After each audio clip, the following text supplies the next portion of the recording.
So Uncharted The Lost Legacy has the best Uncharted level that they've ever produced. It's a giant open area with side quests of all things.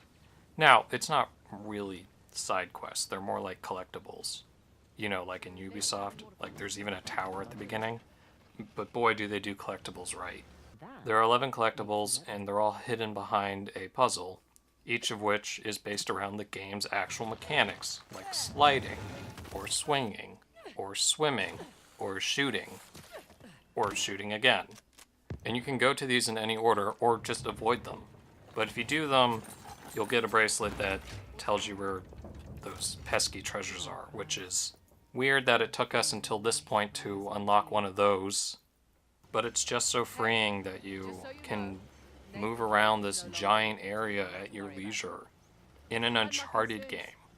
It's the explorable promise that we've always wanted, and it still has those big cinematic moments, just in a smaller scale and more player directed.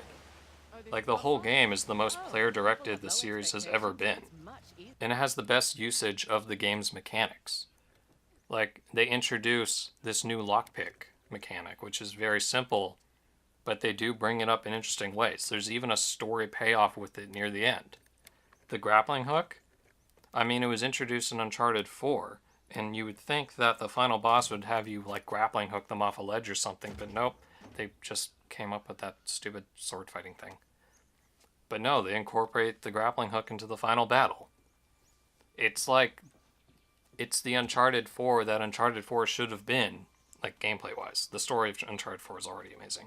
And the story here is also great, seeing Chloe and Nadine on their girlfriend's adventure. And what's interesting about this chapter is, like, they start off, they still don't exactly trust each other, but as they go through all these different areas, they slowly build a mutual trust, and they learn to, like, be with each other, and it's really cool.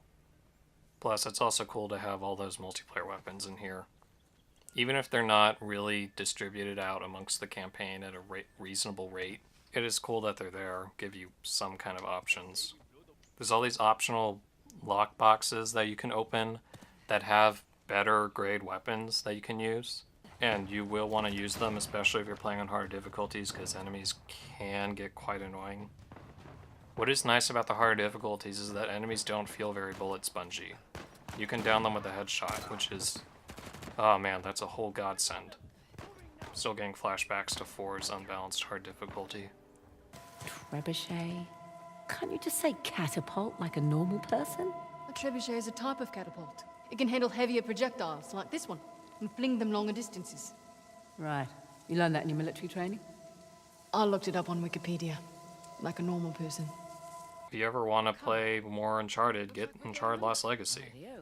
Chloe's butt is probably worth the price of admission alone.